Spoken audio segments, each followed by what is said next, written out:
Hi everyone, I'm Kalie Bateman here for Mixing Light, and today I've got Bryn Morrow here, who's the Virtual Production Supervisor for Steelbridge Studios. It's really exciting to have you here to have a chat today about volume work. We met grading some car commercials together, which actually I didn't know were shot on a volume until about halfway through the session, and I turned off a resize and went, oh, look, there's the edge of the universe. And it was really impressive stuff. Once you started to look for it, you could start to see, oh yeah, maybe that's something to do with the volume, but it was pretty seamless stuff. And we got to talking about, how it all works, and I realised how little I knew about how volume production works. So very excited to have you here to shed a bit of light on that today. Thanks so much for coming. Oh, thank you. I'm very happy to be here. So thanks for the nice introduction, Kalie. Oh, such a pleasure. So can you just tell me, basically from the very beginning, you need to have a image to go on these volumes. So just to try to explain what a volume is, and you'll probably do a far better job than me, but a large LED wall or walls that serve as a background for motion pictures. So cameras in front of the volume and usually actors or props, some kind of integration of physical sets in between the volume and the camera. And then a whole bunch of data is recorded and the backgrounds are happening in real time through Unreal Engine. Have I kind of got the basics down there? Yeah, actually, I think you did very well there. I mean, there's obviously variations to how virtual production is done, but that is certainly one way of doing it. And in the project that you were grading for us, that was essentially how it was done. Like the backgrounds were projected onto an LED panel, like a large sort of screen, which is a combination of a bunch of very small panels as well that we combined together. And that particular one, from if memory serves me right, that was about 15 meters by 4.5 meters high for the main wall. But yeah, so I mean, essentially a volume is a combination of panels that are sort of stacked together to make a wall. And then whether you have a ceiling LED panel in there and a couple of sides or a reflection sort of panels as well, that can combine to create, as we call it, a volume. And you don't necessarily have to have digital assets in there, so that particular example, yes, those were all virtually created from our virtual art department, and so those were full 3D environments. But we've done many projects where we have live action plates that we filmed, and then those are projected onto the panels. But essentially, that's wow. What's happening. We're projecting the digital environment onto the LED panels, and we have sort of a 3D space recognition that we understand where everything should be in the volume in terms of its 3D positioning. And the idea is for us to translate that to the real world set that we've created as well, and then that needs to exist in our digital environment. So we have specific distances that correlate to distances to the panels, and essentially you're able to then get parallax, and purely because the camera that we have, which is obviously a production camera, and we can go into all the different sorts of cameras that we would use for virtual production, but that camera is being tracked in real time. So we have a bunch of motion capture cameras that we create our own little volume for, and those are constantly tracking the physical production camera in space, and then that is translated into our digital environment, and we have a digital replica camera in the digital environment, and those two essentially are matched together. Yeah, so that's how when the practical camera moves, then the background is moved in relation to that, and it's field of view changes based on lensing. Well, once we adjust those, and also just the parallax shifting in the background, that's where that all sort of happens. But that would happen more for digital environments. But if it's a live action shoot that we've captured plates, it doesn't exist the same way. Of course, that then is not, it's not a digital environment anymore. So, the parallax is still sort of there in some senses, because we do a sort of a 2.5D sort of workflow, but in that sense, it's not quite as 3D as the 3D virtual ones. Yeah. Wow. Okay. I think for me, it kind of comes together when you tell us how the camera itself and the motion capture in the camera is linked to a 3D camera. I think that's the bit that I didn't quite understand before our discussion, because it all seems quite magical to me. So the process is that you would get those environments digitized prior to the shoot, right? So if it's a fully 3D environment, that's quite a bit of work that's gone in prior to actually cameras rolling. Can you tell me a little bit about how you take an image, and it can be a 3D one, or it can be a something that you've sourced in the real world. How do you then get that into the volume? If we start from sort of the 3D side of it, our virtual art department, obviously we've been given a brief as to what that environment wants to be, and the real, how realistic it also needs to be, because of course it's subjective. Working in an artistic sort of realm, there could be multiple sort of environments that you can make, but in certain, in most cases, it is realistic as we can make it.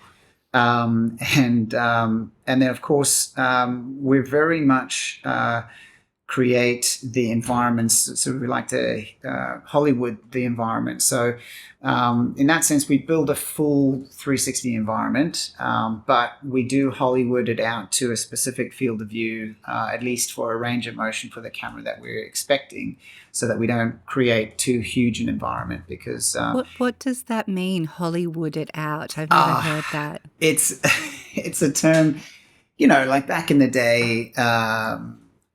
In production, you're building a set to you don't have to build in full environment, the whole world, if you're building sets. And so we consider it just Hollywooding it to the environment, to the camera. I see. I don't know. It's a term that I picked up way back. So I don't know. Maybe. I love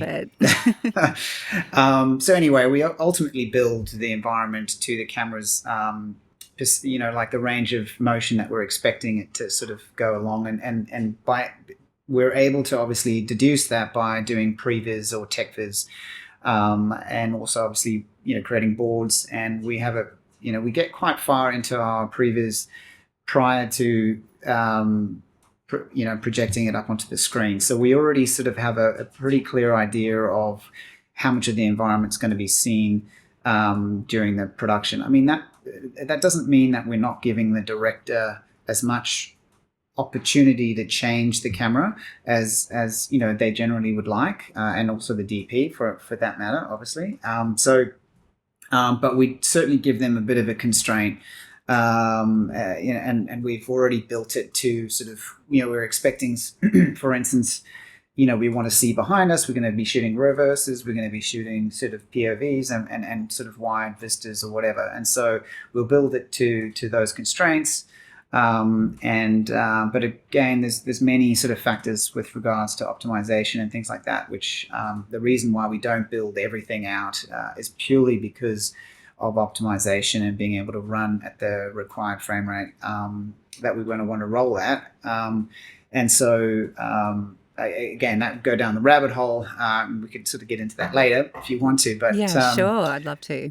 But ideally, the idea would be, once we've prevised out those environments, and we can have multiple environments in a day that we want to shoot, we'll then have a pre-light, at least with the camera, and we'll project those onto the wall. Now, when I say project those onto the wall, within Unreal Engine, for instance, we have something called End Display, which is a plugin which essentially is a projection plugin where you create planers within the scene which represent the panels, represent the position of the panels.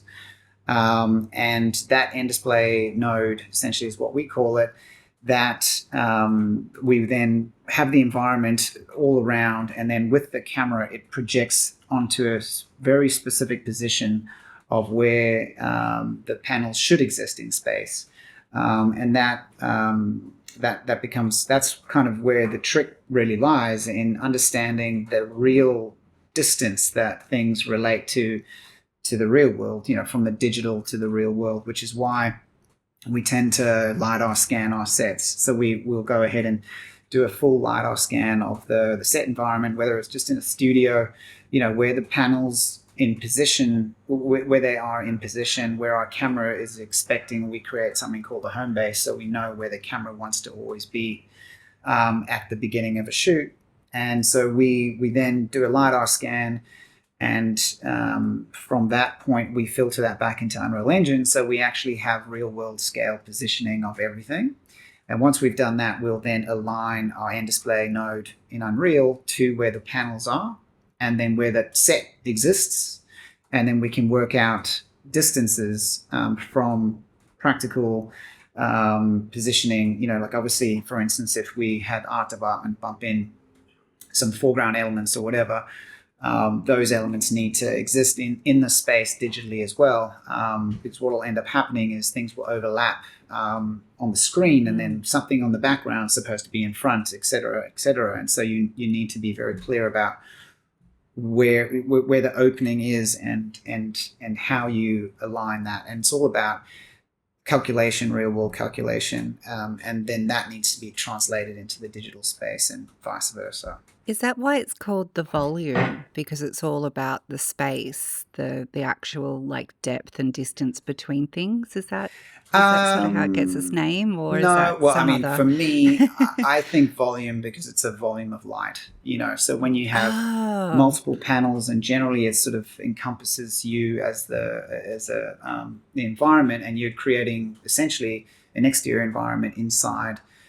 In an interior environment, that becomes a volume of light, its own environment. And so that's that's where I'm getting it from. I still like what you're saying, though. I don't mind that. You can think of it that way. Yeah, I've been trying to, just as I've thought about speaking with you about this, trying to imagine where the term came from. So I'm looking for it everywhere. It sounds so futuristic. But that is fascinating. So you've kind of got these projected elements as well as physical elements, and that was certainly the case in what we worked on together. There was a foreground that was physically bumped into the space, and then on top of those two things just existing together, you've also done a LiDAR scan of those elements in the space, and you fed them back into the digital simulation of the environment. Yes. Because like that must be the trickiest thing, is getting that seam between the digital and the real kind of working seamlessly. Yeah, that's definitely the trick. And we tend to build a lot of in our digital world, and depending on what sort of practical set that we have available to us, we tend to build into our digital set little tricks. For instance, in that Sydney scene, I know it's hard to talk about it when you can't see it, but, we built in a pavement edge where we're expecting the edge of the panels to exist. And so we'll build in where that edge of the panel edge of the pavement, which happened to be in the digital set. And then we decided, okay, we'll replace that pavement with the real pavement edge, so that becomes practical. And then we align that up to our digital pavement, and we delete our digital pavement, and then that becomes the new pavement position. And so when the camera moves, it should stick in a line. I think there's in those instances, you're then locked into a distance to the panels, and so I think one of the main advantages, I think, in volume and sort of quick shooting, if you want to do that, is to be able to cheat the distance backwards and forwards, and move things around digitally quite quickly, and to be able to, so in other words, if you build something into your set and say, now that is now physically connected to the set, and it's very heavy, for instance, when you start spinning the environment around, and I guess we haven't really kind of gone into this, but for instance, if we wanted to do a reverse, there's no panels behind us, so we spin the environment around digitally, and then suddenly that's the reverse of the shot, and keep the camera in the same position, so that you're kind of cheating it in that sense.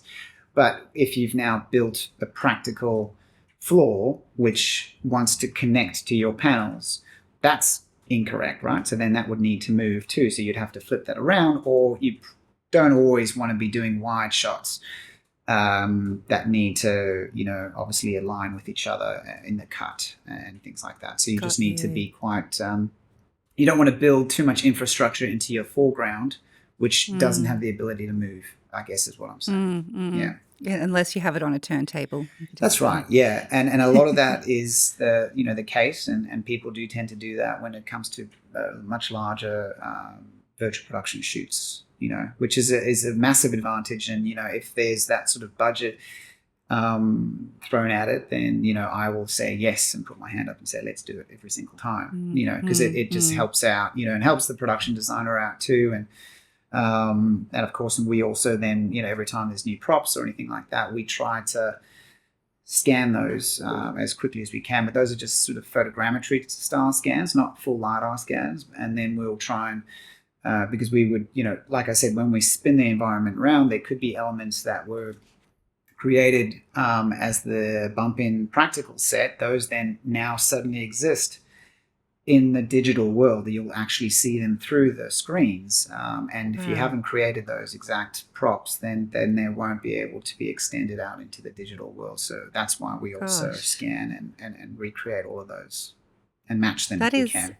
Absolutely full on, like the level of precision that you would need. I know that in the color grading world, we're typically not working with that level of precision in terms of, getting everything measured and accurate. It's sort of the approach is more about getting a feeling, and instead of doing like really tight shapes, we're typically doing softer shapes, and sort of being a little bit more gentle in our approach to manipulating the image and trying to do a bit less. But this is sort of the opposite, where you're doing everything, you're generating everything. I imagine you get into the uncanny valley pretty easily doing that sort of thing. Yeah, I mean, and look, and having sort of broad power windows, I mean, that stuff is great, and it certainly lends itself to to what it is that you guys are doing when all you have is a 2D image to manipulate. But I think for us, it's just to it can very easily go wrong, and so we're just always trying to stay physically accurate as much as we can before the cheating. And even though it is a full cheat anyway, the only way for that to be a reality is for us to be very strict and constrained to the physical aspects of what's going on, and so that needs to sort of loop back the whole time. I mean, once you create a pipeline for what it is that you're doing, these sorts of things don't have to always be thought about as intricately. I mean, ultimately I will be the one that needs to keep an eye on that sort of stuff, and if it goes awry, because everybody within our brain bar, which I haven't really sort of discussed, but they have individual jobs. Yeah, but it is now become a universal term for some reason. So everybody uses it as the brain bar. They call it the brain bar. That's cool. So I suppose I'll just do a little bit of background about the actual studios themselves. So Steelbridge are quite new facility in Brisbane. Yes. And it's been really popular, and Australia's actually been quite a large adopter of virtual production worldwide. So we've got some facilities in Melbourne as well at, I can't remember the name, but Nant Studios. That's the one. In the Docklands. Yeah. That's right, yes. And VCA have put in some virtual production facilities there in Melbourne as well. But Brisbane has Steelbridge, and then there's some volumes available on the Gold Coast in the studios there as well. But Steelbridge are probably the most active in the region in terms of doing a lot of work. They've got their pipeline pretty well down. They've done quite a lot of commercials. I'm not so sure about long form, but I'll have to ask about that, what you guys have been involved in, if anything, in that space. But definitely in terms of commercials, they would be the ones that you would go to in our area. And some of the advantages of it in the work that I've seen is, we worked on a car commercial together, and the environments were quite varied because our landscape in Australia is quite varied. So they were able to do sort of red desert, dirt, and city driving and coastal driving, all of these environments in one day. So obviously the practicality of that is great. You only have to take the cars into one space. You don't have to freight them around, and you can go to a lot of places quite quickly. So, although you're doing quite a lot more in pre-production, I think in terms of production, everything's a bit more sewn together. But yeah, so in Brisbane, they've got this great facility, and the pipeline's pretty well sorted out now, and some pretty seasoned staff on board, including Bryn, who we're talking to right now. Yeah, look, I mean, Steelbridge has been certainly pushing really hard, and I think it's been, I've been very fortunate to be able to work with them. I mean, initially it was a bit of a brainchild between myself and Colin, who's the founder of Alt VFX and owner. And that's Colin Renshaw. That's Colin Renshaw, yeah. And essentially we obviously the new tech was coming in. This was quite a few years ago now, but it was just sort of something that we knew was going to become a thing. And at the same time for Alt Studios, Alt VFX at least, sorry, they were pushing their animation, which is obviously quite integral to the work that they do, a lot of creature work that they do. And so motion capture was certainly a thing that they used, and they used a lot of XN They're very suits. good at motion. Very, very good at that. I remember doing some grades, and occasionally I'd see people walking past in those suits. So those suits are the sort of like almost like a wetsuit with dots all over them. That's right. Then as the character moves around, those points are captured, and then they can be transposed onto a 3D model, like you could see a dancing polar bear or something. But it's just, I love seeing that behind the scenes thing of the person doing the silly dance and then the polar bear does it behind them. I think that's always a cool party trick. Exactly. Yeah. And so I think that Alt just wanted to push their motion capture facility and actually buy and look into the Vicon cameras, which are the very high-end motion capture cameras to again push their pipeline, their animation pipeline, but at the same time find a permanent place for that as well. And I think that's where this sort of started growing from there. And of course, with having the motion capture facility where it's not an XN's one, but it's more a camera driven one. You can have multiple people wearing suits at the same time interacting. So there's certainly a lot of fun things going on there, and we do a lot of that here at the moment as well. So it's fantastic to be able to push both parts of it, and it's quite integral in the visual effects side of things. Of course, I'm a visual effects supervisor too, so it's a very important aspect of visual effects too. So that in itself drove the volume, motion capture volume, and in that sense, we're tracking a camera at the same time. And so we decided that with that technology working out and moving into the real-time sort of software like Unreal, those obviously go hand in hand, and so we just decided to push onto the virtual production side of things as well. And while both those streams continued, the motion capture and then also the virtual production, and then it's developed into where Steelbridge creates a lot of virtual production commercials. And yes, there has been some long form inquiries, and we talk about a lot of long form projects with producers. And I think, and again, look, it's always going to be something that producers and or production people, it's a learning process for everybody. And I think it's hard sometimes for people to commit to a project, a virtual production project, especially if it's a long form project and it's just a really big part of what they're doing. And there's so many things that can go wrong that they're not in control of anymore. And I think it is certainly hard to get people on board, but I don't think that it's far off. And we're talking to a lot of people, is what I can say. Do you think that's why, the kinds of things that have been shot in the long form space in volumes like Mandalorian and the Batman and things like that have used them quite a lot, they've had really big visual effects studios behind them that are actually responsible for the production. So in the case of the Mandalorian, it would be people who intimately understand the technology, who are kind of funding and controlling the decision-making process, as opposed to more traditional productions, going out on that limb and, having to have that leap of faith and trust in someone else's, like, obviously amazing abilities, but just it can be difficult when you don't understand what's involved, right?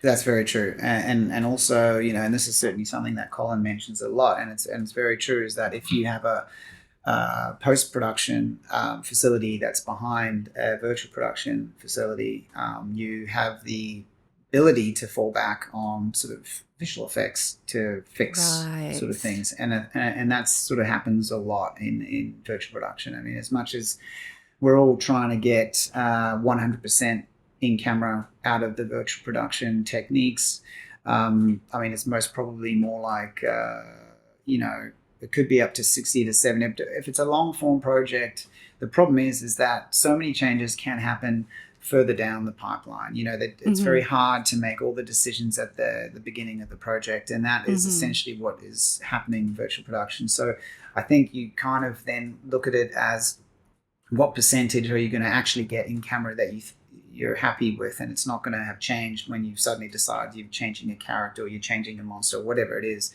later on in the process. Then of course everything that you shot gets thrown out the window. Yes. So I think it's the same in regular production, isn't it? Like, it's exactly the same, possibly more visual effects required for things that are shot photographically in the real world. Yeah. Right? Like, nearly every shot in a long form show can have a hidden visual effect in it that the audience would never know about. That's true. But the problem is that when you don't want to pay twice, and so the issue in that sense is that if you're shooting it, that's fine, but then you might have a visual effects budget on top of that, and that works out. But then if you're kind of already doing a virtual production budget, which in some cases can be higher than just going out and shooting on location, then you're sort of, and then you then need to do the visual effects process back on top of that, then that can become a second, like a double cost. I think that there certainly is some sort of you have to think about that and make sure that everybody's on board with what you're going to get, and the fact that you probably have to build a contingency plan into the budget, that there will be shots that need to be fixed or shots that need to change or extended, and that tends to always be the case. So can you talk to me a little bit about how you do that pre-visualization and how you might digitally scout a location, and how do you get that world built digitally before you go ahead and storyboard, and how do you take the director through these environments, because you're not physically location scouting and looking for physical props here? Well, I mean, you say that, but sometimes that is the case, and certainly in the project that we worked on together, all those locations were essentially sort of located in the real world locations, and then we went and and sometimes went and LiDAR scanned those sets and converted them to digital sort of sets, or we just took heaps and heaps of reference photos from that and then just digitally replicated those places, because those needed to be iconic locations that people needed to recognize. But again, in say, we've done a lot of interiors and things like that. In that sense, we will actually initially talk to the production designer and or the client, depending on the size of the project, and come up with the locations with treatments, directors boards, all the rest of it that you generally come up with, and send that to our VAD team, who will start building it out, and we'll do sort of large renders as we're moving along in the process, and showing those to the client and director initially, for them to sort of kind of enjoy what they're looking at. And then once we know we're on board with that environment we're building to the right, or at least the correct creative on that, then we will go in and we'll do sort of digital scouting, which is, you can either do that with a virtual headset, like a VR headset at least, or we'll just get a director in, sit over one of the artist's shoulders, or whoever it is, and then we'll actually lens it up for them, with the proper camera and sensor sizes, and then we can sort of look at finding those right frames that they like. And then those can become part of the storyboards, and then we'll go ahead and either have digital storyboards, or we'll kind of draw back over top of them and add people in, or we could do that in Unreal as well. I mean, that's also sort of quite a few methods in that sense. And then after we've sort of built these environments that I think the director's also sort of enjoying and liking, and we know now what to build, we'll then do something called tech viz, where we create the panel layout, which we've already sort of worked out. Well, it's kind of like a mutual sort of decision there, because here at Steelbridge we tend to build a volume out based on the needs of the shoot. It's not always the general LED volume layout that you would have. We wouldn't always have a floating wall that can be maneuvered if we don't have a car or sort of some sort of object that needs to be reflected on all the time. So there's different ways to build the volume. We won't always have a ceiling in. We probably won't always build a curve to our wall. It might be a flat wall. I mean, there's multiple sort of constraints, and also reasons why we would build them in a certain way. So then in that sense, we would then work out what size volume we need based on those that tech scout essentially that we've done, or sorry, that virtual scout that we've done. And then we'll add in the panels that we've built digitally into those environments, and you can actually then work out the distances prior to actually your art department comes in, or anything like that, when you're starting to build out the sets. And you can then work out the scale inside the studio, and what your best focal length could be, or what the constraints are on the lensing that you need, and you can sort of then inform the DOP as to, sort of what, we then want to talk and engage the DOP obviously early on as well. And also with the director, and what sort of shots he wants, but and what the constraints are within the studio, or whether we need to go to another studio and build it out over there. And then sort of all those decisions are informed by this tech viz that you end up doing after, so at least building the environments. Yeah. That's cool. And then the DP, do you find that there are certain DPs who are becoming specialized in shooting in these environments, or can sort of anybody with an understanding of how to shoot in the physical world shoot in a digital environment, or is it a bit of a specialized thing? No, I mean, I think that, for us, we love getting new DPs in to certainly to train them up. And also, when I say train them up, we don't obviously have to train them up on their craft, because, it's all very much translatable. Like, everything's very much translatable. It's more just about understanding the process where he can relate it to what he's used to, and then he just essentially needs to know who he needs to talk to be able to fix something that he needs to fix, and at the same time, so it's still his eye, it's still what he wants to do. There certainly are some constraints on lensing that will be purely based on the framing and the boards, and then also the aperture. Like, we really need to always be on that fine line of wide open if we can, purely because of the scale of our studio, and also the distance that the panels are from our main actors or whatever. So the idea is that we can't allow those panels to come into focus because, of course, we have this moire issue that can happen, and so we always need to have quite a shallow depth of field. Like we don't want to have too much depth of field. We need to limit that a little. And so unfortunately that's sort of something that not all DPs want to be working with, and it does give a certain look, but we always try to work right on that edge of moire, because more focus in the background, more realism creeps back into it. If it's everything feels a bit sort of underwatery, it's just not looking right. So it's always that's why it becomes quite mathematical, and the lenses need to be very. We have to profile the lenses and really test the lenses to make sure that we're not suddenly on the edge of moire.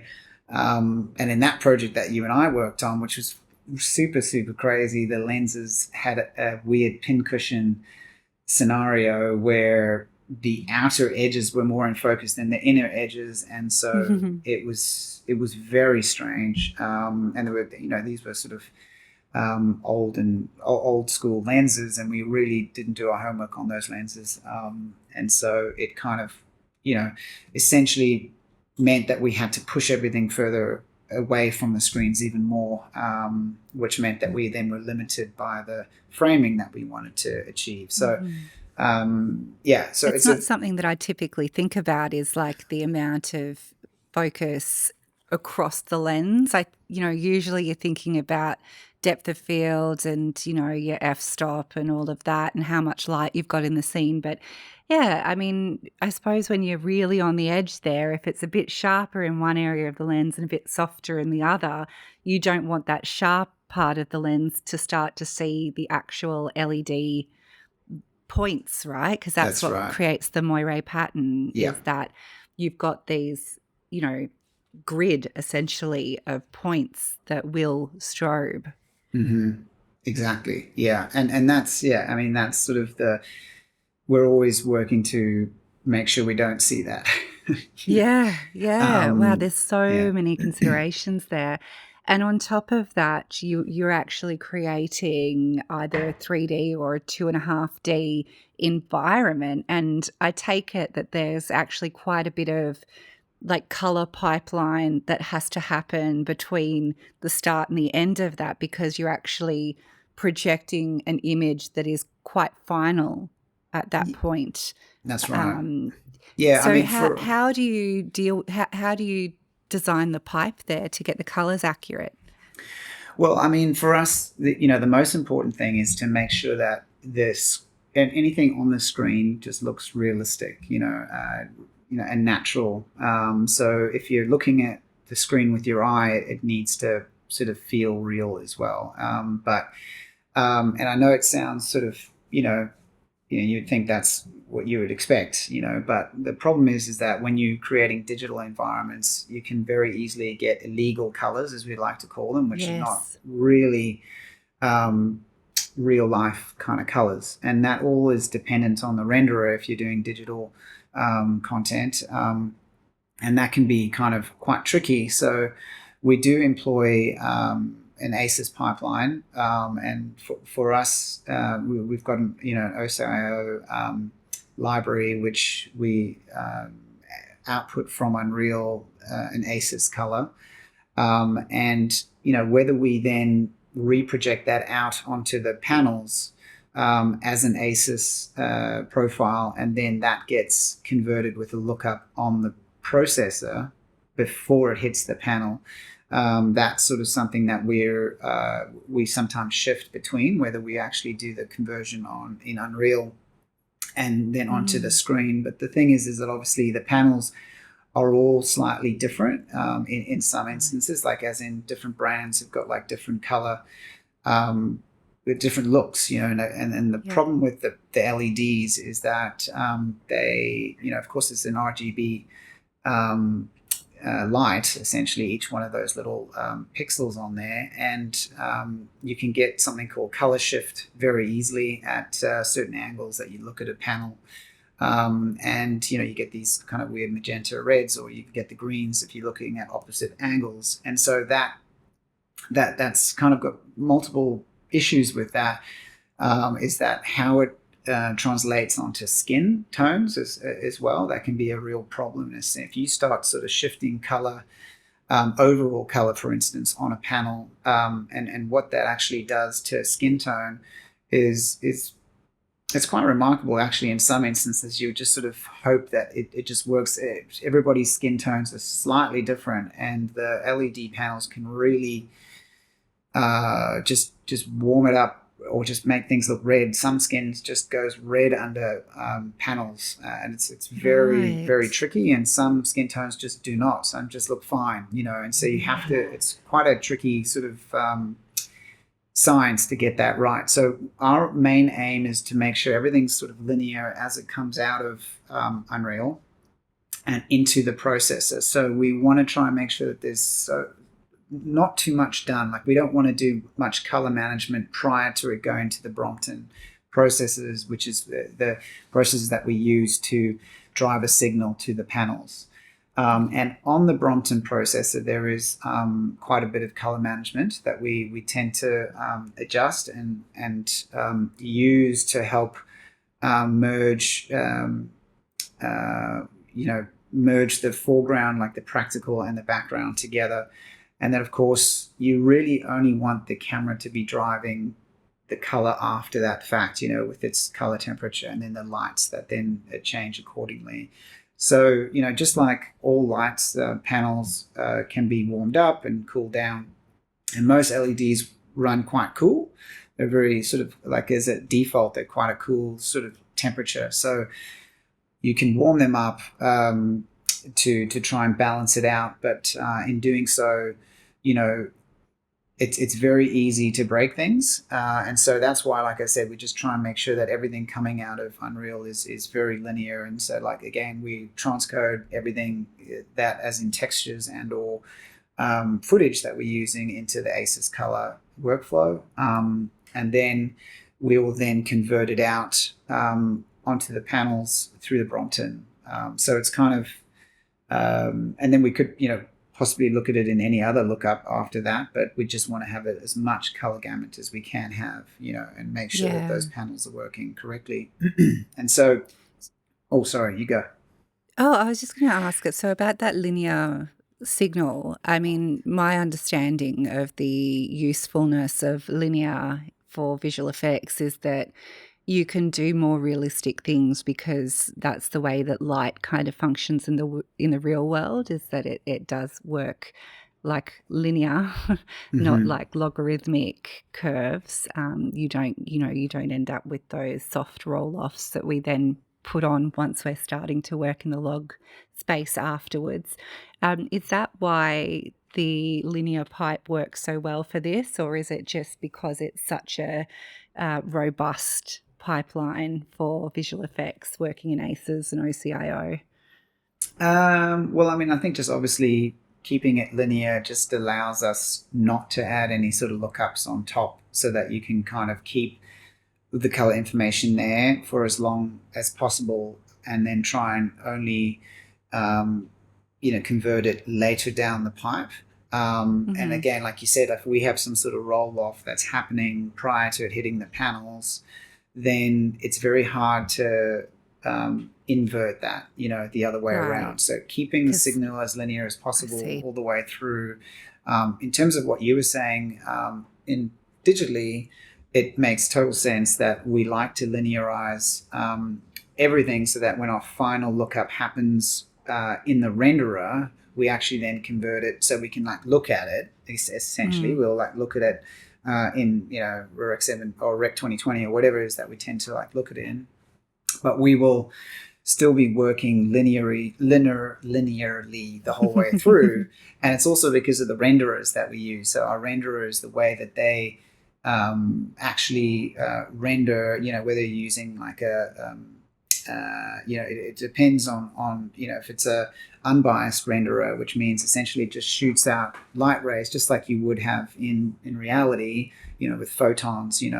Essentially your materials are like balanced, real world balanced as well. So they just work far better in terms of a linear workflow, because essentially computers work linearly initially, and you don't want to bake into the any of the color or anything like that within your digital the digital component of your renderer. If you start introducing some sort of lookup, it just breaks, and then you have to invert it somehow down the line. So we stay linear as much as possible all the way up until the end. And then, of course, as you know, the camera itself will be adding to that as well. And so, you just have to mitigate too many things that can change all the way up until that point. Yes, yeah, because the camera itself's going to have, its own ISO natively, and it's going to have its own Yeah, range of stops that it can that's render right. onto the Yeah, actual image and capture. Wow, yeah. so much can go wrong, so much needs looking at. So do you essentially color the material in that process? I know that you're saying that you are trying not to do very much to it, but like when I looked at the raw ungraded footage for the car Hmm. commercial that we looked at together, there was nothing, like there weren't any parts of the image that were wildly different from others. It did feel as though somebody with an eye had integrated and composited a world together that was kind of harmonious and worked color-wise. Choices had been made, I felt, on the way to the volume. Is there Hmm. somebody like a compositor or a colorist or a visual effects artist who is kind of responsible for that, or is it something that just happens? No, to answer your question, that's probably me that's doing that. But I Right. think, the again, like if we've got a realistic environment in the background, the aim is to make sure that that looks like a realistic environment with your eye looking at it, and so that it needs to actually it needs to react correctly to light in digital light at least, and then that light needs to sort of feel realistic, as you're looking at it. So that's the first part of it. And then secondly, when you start integrating your foreground elements into that, there's only so much light wrap, for instance, and this depends on the size of your volume that is encompassing your person or objects that you've got that are being lit as well. And so Mhm. essentially a lot of that can be matched, from the lighting that's coming from the volume. But again, like for instance, if you consider that project, we have the floor, if we look at the outback scene where, it was like the reddish color we never quite got that one working quite right. So we can, essentially, we're trying to match to the foreground environment, texture and color to our digital environment needs to match to that. So there is a level of that happening in real time, and in our brain bar of people that we have, they'll be making those adjustments, looking at the screen, looking through the split to make sure that that sort of feels more in line, especially if it's like a global adjustment to a particular material, for instance, not a global color adjustment that you do to a 2D image, but to a specific piece, like the sand will change the color of the sand to match to the sand that we have in the foreground. Those are Wow. things that we can sort of do on the day, and we'll try to get those as close as possible. And that generally would happen during the pre-light day, which is you'd hope to be in that position. And then afterwards, there's sort of subtle adjustments in color, overall color of the panels that want to then match with I would be working directly with the DOP to understand when he exposes in a certain way what we want to do to our highlights in our scene, for instance, to make those work, and sort of make them feel correct as well.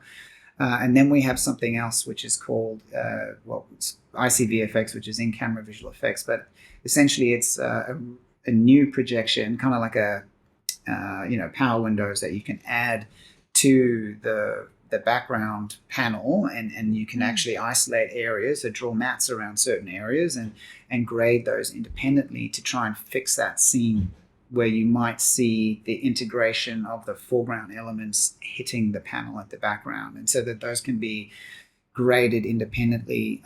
But we try to stay away from that for as long as possible until there's just like a scene that we need to fix, because those, because they actually exist there all the time. Like they're stuck to that piece of the panel. And so when you start moving your camera around, you can imagine that that doesn't necessarily relate in a volume per se.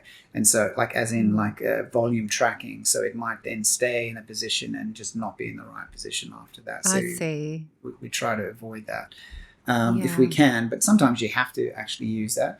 And also, this IC VFX option also allows us to add like, hotspot lights that we want to use for reflections and added reflections, and animate those, so you have kind of like what you would do with sort of like a certain LED lighting that the gaffers use to be able to actually have some running lights over cars and things like that, which is quite cool. That's really cool.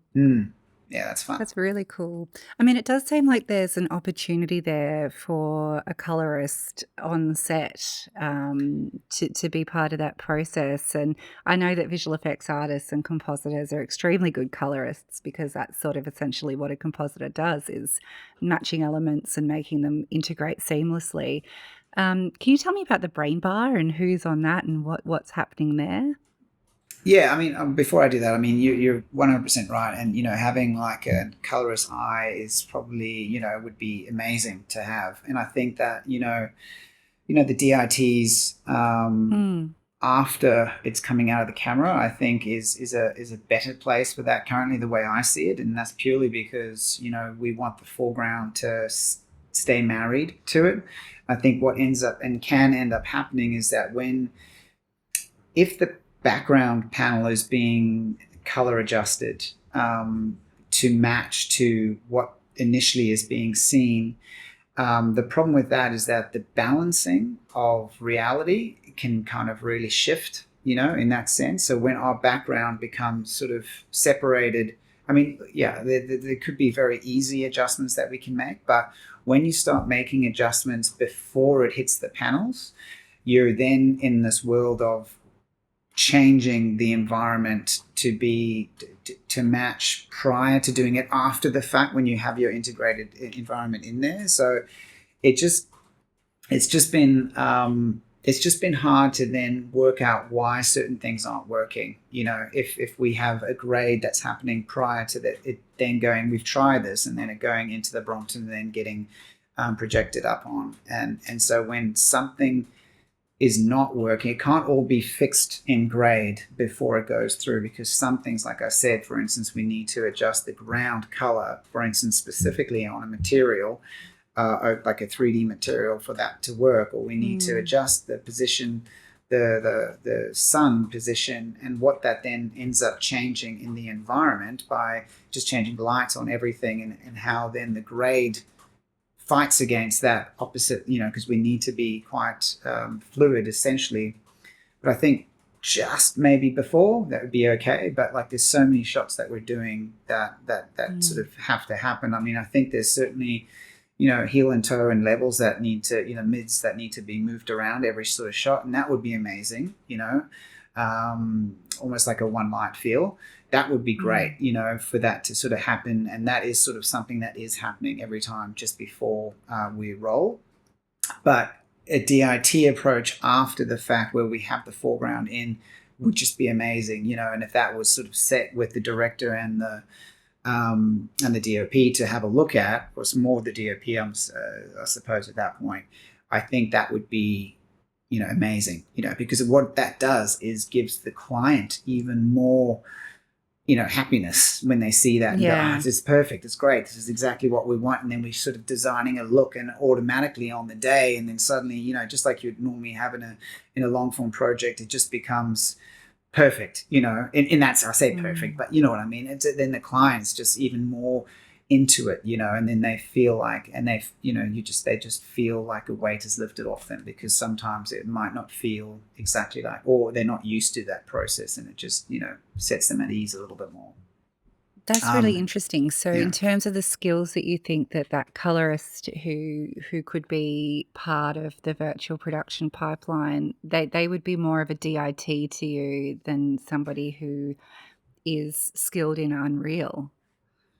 Yeah, I mean, I think so. Again, skilled in Unreal. If a colorist is skilled in Unreal, I think that that's an amazing thing to have. I think that that would be, and integrating those, that person would be sort of a priority. I'd love to have somebody like that in the team to be able to do that, because I think, and I know there's a lot of tools that are being developed now where there is more control in grey that happens in Unreal, and as a wrapper that goes to the next stage. And I think that's sort of quite important. I think one thing to keep in mind, especially in Unreal Engine, if we're talking about digital sort of creation here, the renderer is not it's not a real world balanced renderer like you would get in, say, some new visual effects style renderers, not new, old renderers that have been around for a long time. So there's a lot of cheats that happen in Unreal Engine to be able to get that renderer to work correctly for optimization, for shadows, for bounces, and all these sorts of things. And the problem that ends up happening is that you need to actually understand what the limitations are of the renderer in order to look at an image as well and go, this is what's missing. Because in reality, when you're looking at something, you just expect things to look real. And when you see it on the wall, you're expecting things to look real. But the reality is that there's a lot of cheats that are happening, and you need to be aware of those. And if you make color adjustments to fix things to make it feel visually appealing, the problem is that these cheats that are actually happening are just exacerbated. They keep getting worse, and so I think you're not starting. You have to keep in mind that you're not starting from something that looks real. You need to be looking at something and understand the fact that what you're cheating already to get it to look real is is happening, and I think that that's a broader thing to think about. It's like, oh, well, we've got one light that's on and it's casting some beautiful light on something, but we've turned off shadows for some objects here and there because it's costing too much money.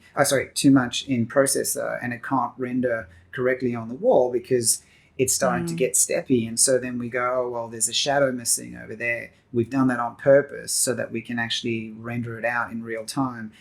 And that needs to be hidden and translated a certain way. And we're doing a lot of these sorts of things all the time. And when you integrate sort of somebody who, people need to be aware of all of those sorts of aspects of what's actually happening. And then on top of that, add to, rather than just change in a 2D. Because, of course, as a grader, most of the time, everything that you're grading is realistic already, is a real environment, is real, and so you just need to keep that in mind, I think. Oh, look, that's so true. I mean, in terms of my experience grading, I mentioned at the start that I didn't realize that it was a 3D background. I didn't realize that it was virtual production until halfway through the grade. Because you're 100% right. You expect to see reality, and you're very forgiving of what you're seeing, because why wouldn't it be real?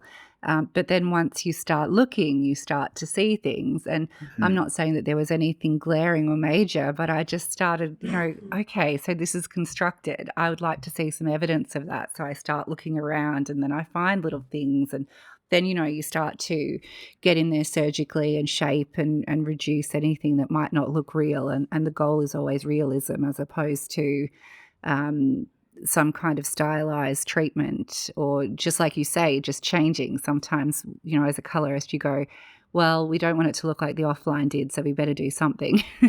Yeah. But, that might not be the right approach to this Yeah, because kind I of could work. break it. That could just break it like immediately, and you're like, oh, actually, now I can see why it's digital now. By Yeah, making so that like a light change. touch and not doing something unless you have to would be probably the best way forward as a colorist in that scenario, Yeah. is not to do anything unless you have to.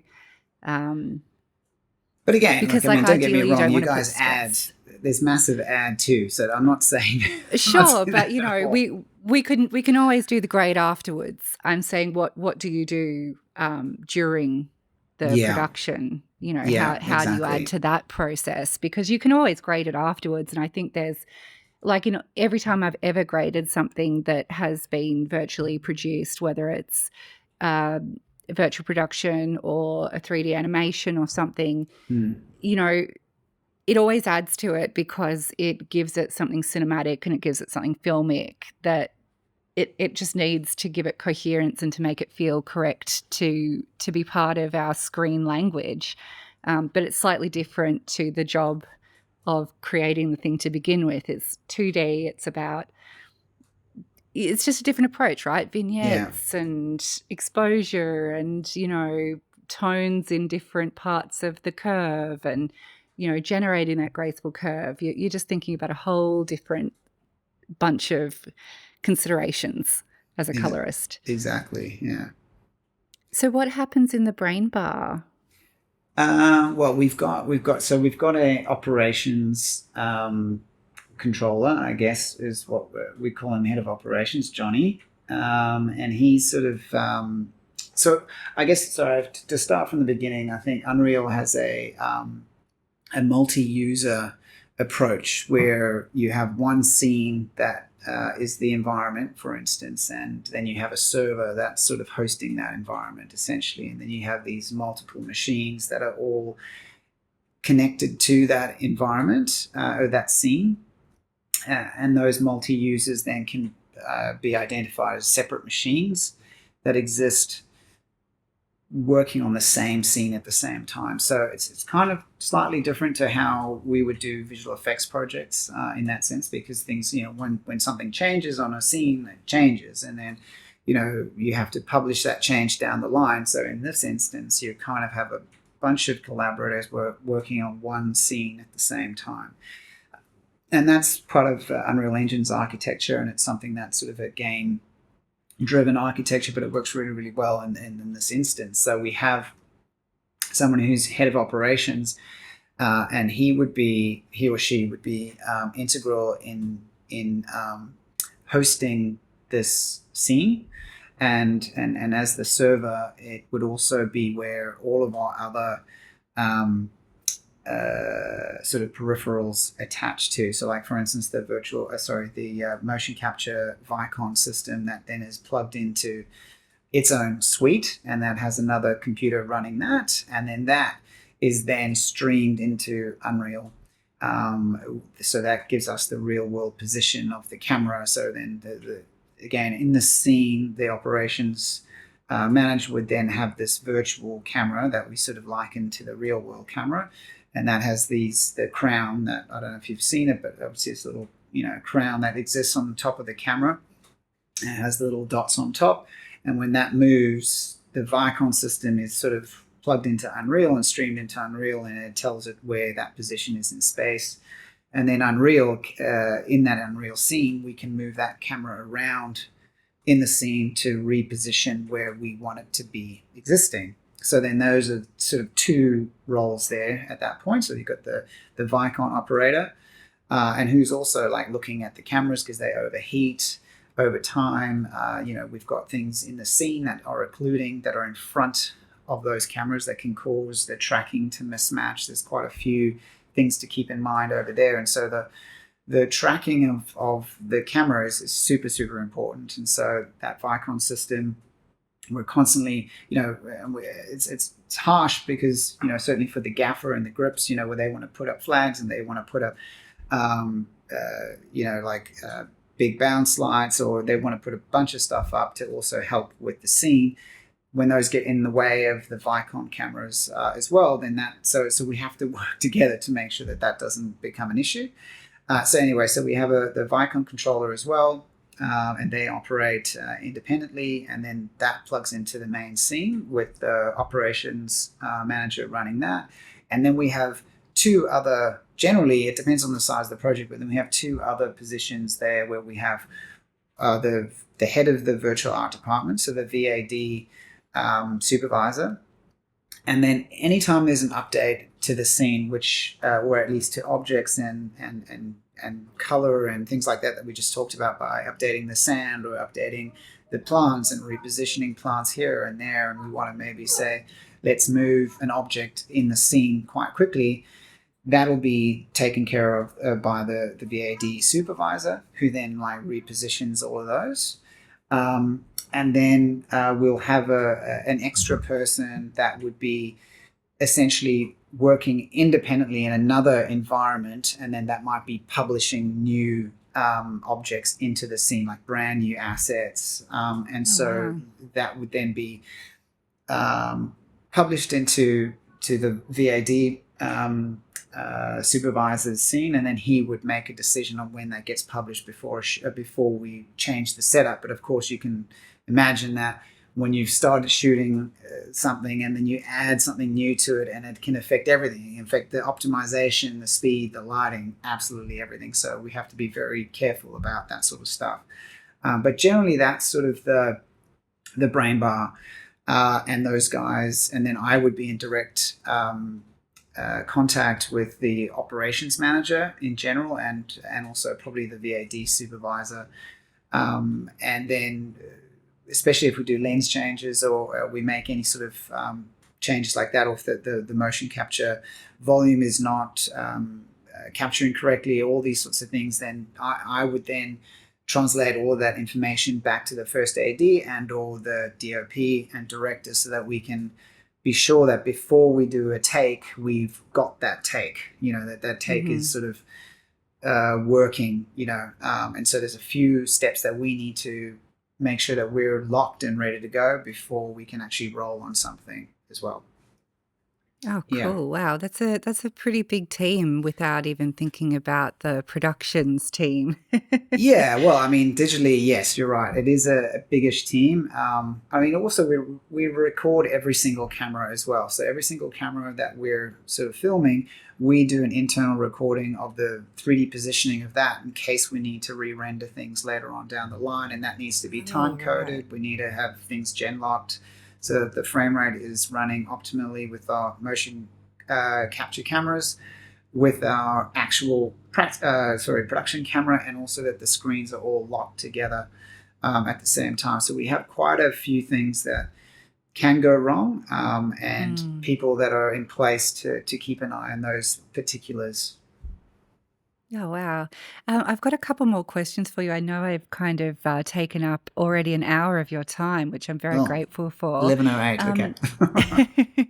I would love to know a little bit about your background. Okay. What brought you to the position that you're in, to be somebody who can understand how this emerging technology can be implemented in this way?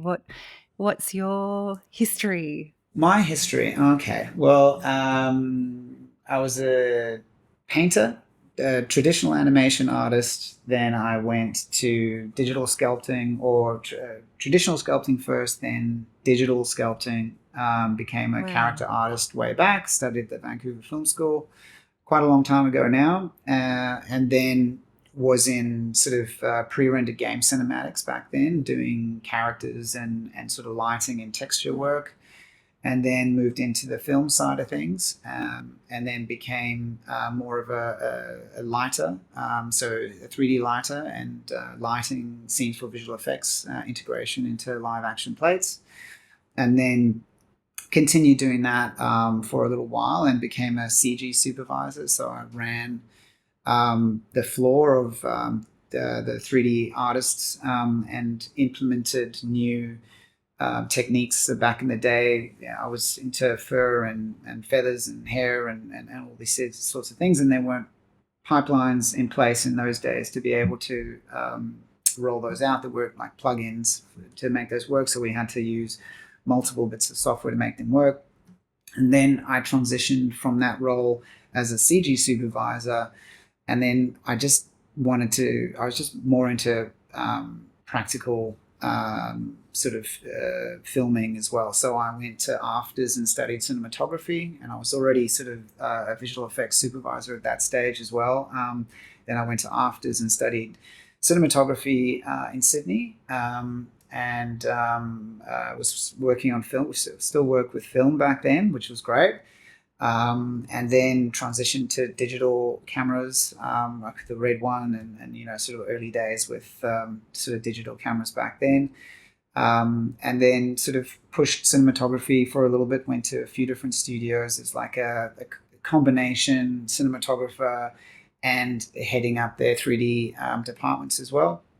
And got into sort of virtual cinematography, so doing sort of full 3D environments, but working with the camera because I was quite skilled at that point in practical cinematography, and then sort of started directing a little bit more, and then sort of started my own production sort of company as a visual effects production supervisor, where I sort of work mainly on long form projects, doing second unit directing, and just pretty much being on set all the time, working in visual effects in long form, and pushing motion capture as well. And then sort of got back into working in Steelbridge when we sort of pushed this tech, and I have a LiDAR scanning company as well, because I've always been into the LiDAR photogrammetry, drone photography as well, and all those sorts of things. So creating digital assets just all sort of work together, and it all just sort of put me in the right space to be able to sort of do this kind of job, which is pretty much all the things you need to know sometimes. Yeah, so you've done a very, very good mix of kind of physical work and digital equivalents along the way, with the physical painting and sculpting to the digital sculpting, and physical lighting to digital lighting, physical camera to digital camera. So also working in sort of emergent technologies as you go. It does seem like a pretty special combination that can allow you to understand so many things that need to come together. I mean, when you were doing the on-set work in visual effects, when you're talking about second unit VFX shooting, was that, you've got a shark movie and they've shot the principal photography, and then they've got a really important scene with a shark that needs to come up underwater or something, and you're there with the sort of grey shark head and capturing everything you need to create the 3D shark? Is that the sort of thing we're talking about there? Yeah, exactly. Yeah, and I still do that, and that's sort of kind of a big part of what I still do. So, but I'd have wranglers that I would get to go out and do that sort of stuff. I wouldn't be the one holding the shark head, but I would certainly be the one that decides on how the methodology to be able to accomplish the shot. So, and that's why doing sort of long form, I might sort of break down scripts, and we'll look at what needs to be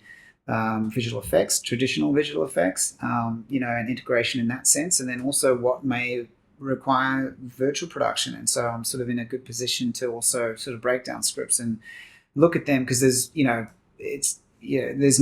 virtual production is kind of, there's only certain circumstances where it really is required, and certain cases where it just works, but in other senses, you just need locations, you need movement, you need much larger expanses to be able to do that. And sometimes, shooting on green screen is the best approach for something, and sometimes shooting in a location is the best approach for something.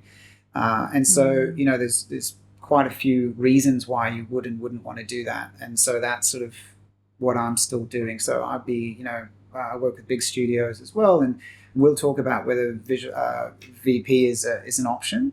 But, inevitably, I think it's not as mainstream. It is sort of in some studios overseas for some instances, but, there's certainly type cases for why you would want to use virtual production. I think for commercials, it actually lends itself really well, because you can just, bump out heaps and heaps of environments within a day, and there's just, the cost works out far better, and so, the quantity, the scale economy works just sort of well in that sense too. So in that respect, it works. But I think, long form, again, like I said, I'm a production visual effects supervisor, so I look at those sorts of options as well, and make those decisions. And so you would, if you're on set, you would be looking at, okay, you've shot these lenses, we need to profile them, and you've shot under these lights, so we need to get reflection passes and have the balls go out and all of that, and Yeah, do the LiDAR scanning. And that's I can right. really see how that works right in with doing virtual production, but also like it's really great that you know that it's not right for everything as well. I think that would Yeah, be, I don't know, if you were the studio trying to sign off on something, you don't want the hard sell. You just want to know what's going to work the best for the scene that you're trying to shoot. exactly. Yeah, and no one really wants to, put their hand up to decide to do virtual production and then it just breaks and doesn't work, either. So Yeah. I think just, if you're trying to sell a technology, you better be in it in the middle of it to really know whether it can be done as well, Yeah. and what the obvious problems are, but also the things that the gotchas that can happen, and they can happen, very quickly. And technology is reliable, but is not always reliable. That's all I can say. So you have to have contingency We've all plans and been there. everything. Yeah, exactly. And and so thank you for that. The final thing that I wanted to ask you about was, as a colorist, what do you see as being the most useful things a colorist can bring to a virtual production? Whether that's if a colorist wanted to get involved during the production side, or colorists who are working on something that's already been shot and edited. I mean, I know that's a it's a good tricky question. question. Yeah, I mean, I think I think for me, I think, like I kind of alluded to earlier on. I think just what LED panels do to skin tone is just is really really tricky, and is certainly something that needs to be, given its, just the time in fixing and looking at. And if you as a colorist are, and this is now post now, at the end of, and is sort of grading a final spot or whatever, those are the things you need to sort of kind of look at and understand, I think. So understanding maybe the limitations or the things that can cause issues in a virtual production environment are things that would be, so if you have the sort of knowledge and the things to look at in terms of trying to fix, those would be super advantageous for you as a colorist. So that would be, in my opinion, is, there's color shift that happens too. So if you look around certain areas, and you'll notice that some things are looking greener and redder in some areas. Again, those are things that aren't real. They shouldn't be there. And those are things you want to sort of grade out. So I think just understanding what can happen in a virtual sort of environment, and then looking at the pictures and trying to be critical, not overly critical, but I mean critical in that, those are things that if you just automatically fix those and hit those sort of bits, you're in a really good place to then do your creative grading on top of that. So it's almost like the one line, which is almost like to fix the LED issues that can happen on the day, and for me that would be great, for a colorist to actually understand what could be problematic, and then I think, moving ahead and sort of being sort of an earlier part of the pipeline. I think, and I've worked with a few colorists that have been really interested and just want to be there, and go, can I just be there while you guys are doing some testing, and sort of maybe we can get some panels, like some balls out and see if we can like plug into that and just see what we can do with the image and try and understand it. I think all of those are invaluable for us as well, and would be the kind of experience that would really help you even afterwards. So like in the post process, just being there on those shoots and understanding what's happening is actually a really good place to be, and then help you down the line fixing sort of stuff. Yeah, of course. I mean, when it comes to the skin tones, we're looking at the light that's reflected from the panels that then hits characters who are in the space, right? So instead of being hit with like the full spectrum of colors in the light, there would be certain colors that would be enhanced and other parts of the tonal range that might not even be there, right? So you might get like a flatter skin tone instead of like all of the variation that you would get under natural light. Is that the kind of issues that you can see? That, and also there's certainly a bit of color shift that can happen. There's sort of you mentioned red skin tones. Yeah, for some people, and some will just go greenish or not have any change, and then you've got two people standing side by side. Like, for instance, in the one job that we were on, like you had those two people on the beach, and the guy, he kept going too pink, and then she had a different tone, like more melanin in her skin, and hers sort of almost went green, and there was like a shift that you needed to almost do between the two of them. And as when they walk through underneath the top panel, if you just move your hand and go along there and along there, the color is slightly different over top of the person all the way through, which is problematic, very problematic, and we're always chasing that sort of stuff as well. So that's certainly something to keep an eye on, I would say. And also as a colorist, realize that what's happening is not just a natural artifact. It is a mistake. Well, it is something that shouldn't be happening, if you know what I mean, and not just accept things that are happening and just try and fix them. Because ultimately, when I'm in the grade, or if Colin or the director is in the grade, if it's Colin, it's different. But if it's maybe a director that's not used virtual production before, they might miss those sorts of things, and so then it needs to have, say, the virtual production supervisor or somebody that already has an idea of what they should be expecting in those instances and try and correct for those.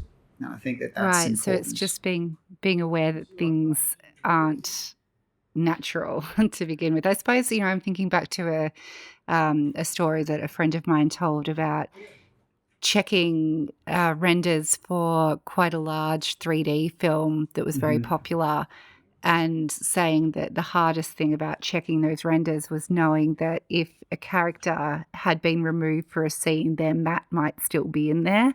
So there might be like a little ghost of a character like lingering, and anything could happen anywhere in the shot. So I suppose you've got to be in that mindset a little bit when you're grading virtual production.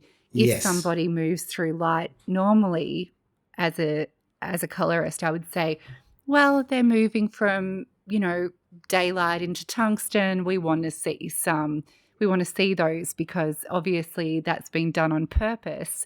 If it's in front of the camera, it's meant to be there. But you're saying, no, we need to be a bit more critical here. We need to say just because it's there doesn't mean that it was meant to be. We need to really interrogate if somebody's skin tone changes as they walk from one side of the screen to the other. That's right. Is that because they're walking past a window, or is it because the panel was outputting a slightly different shade of white there? Yes, exactly. And that happens on the floor too, If the practical floor's in shot, and then the edges might have slightly varying color adjustments on them, and it's not something we can fix on the day. But again, look, panel technology is getting a lot better. They're introducing white pixels into the LEDs now, which really, really helps a lot, especially for overall exposure, but also the angle of the field of view essentially of these lights is broader, and that actually helps with a lot of the color shift as well, and the tighter pixel pitch actually helps with color shift too.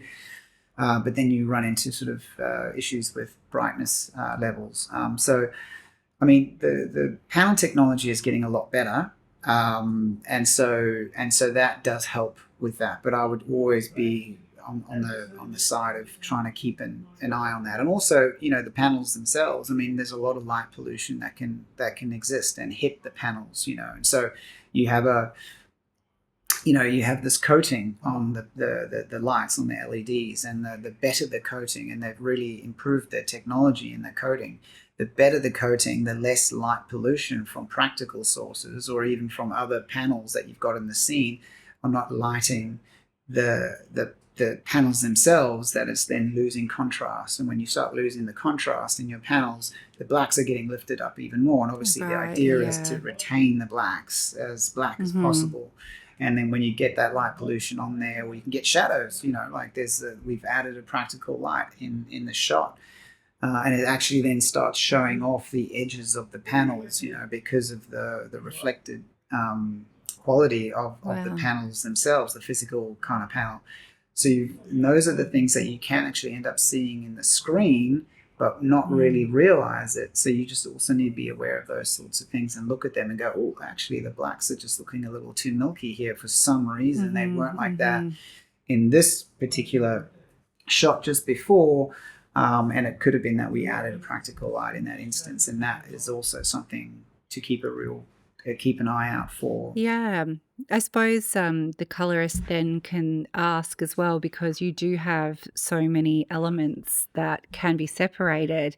Potentially you've got some mattes for the foreground and the background, and if the backgrounds are starting to look a little milkier than the black point in the foreground, it'd be much more simple to request a matte and pop that in to adjust the background, rather than try to spend your whole session doing some complicated animated shape that is a nightmare for everyone to sit through. Yeah. So, well, I mean, do you there's often new tech. have a lot of mattes? Well, actually, and it's funny you say that, there's this new tech, and unfortunately it's only the red camera that can actually do subframe, and actually maybe, maybe there's more cameras that can do it, but the subframe technology is something that we're looking into quite heavily at the moment, which means that your camera can pick up subframe, and the Brompton processor can inject a subframe into the panel, so you can't perceive it with your eyes, but essentially you're adding an extra frame in there of green screen in the background. And your camera is picking up subframe. So you say this, for instance, it's at 25 frames per second that you're rolling at. It's essentially picking up 50 frames a second, but still interpreting it as a 1/50th sort of shutter angle for a 25 frames per second sort of film. It's not ultra sharp. No, it still retains its motion blur across the frames, but then you can have separate outputs coming into your split where you can see straight green screen on the panels and the action is happening. And then this on the other output that's coming out is your beauty, which is what the panels are looking like at the same time. Which is amazing, and then you can then use that to create your mattes from and inject that into your beauty after. So you always then have a matte running at the same time. Yeah, it's amazing. I can't see any reason not to do that. That just sounds so useful. I know, it does. It sounds good. The problem is signal.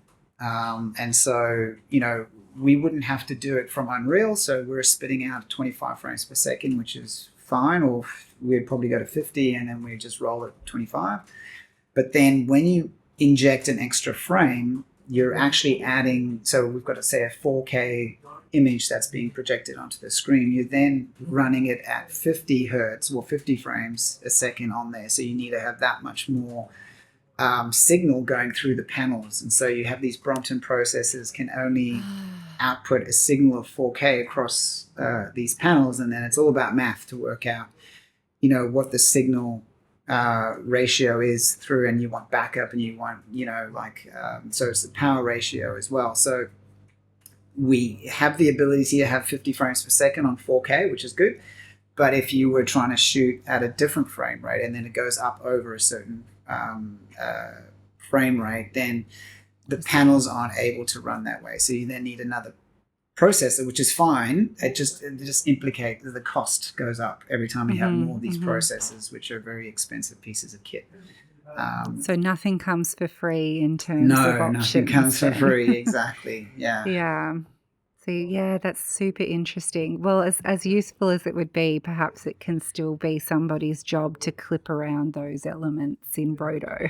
Yeah, I mean, in look, some instances. I think it's actually super, super helpful. And I'm sure there's going to be projects where we just need it, and that's we'll just pay for that extra processor and just make sure we've got the power for it, and I think we'll be good.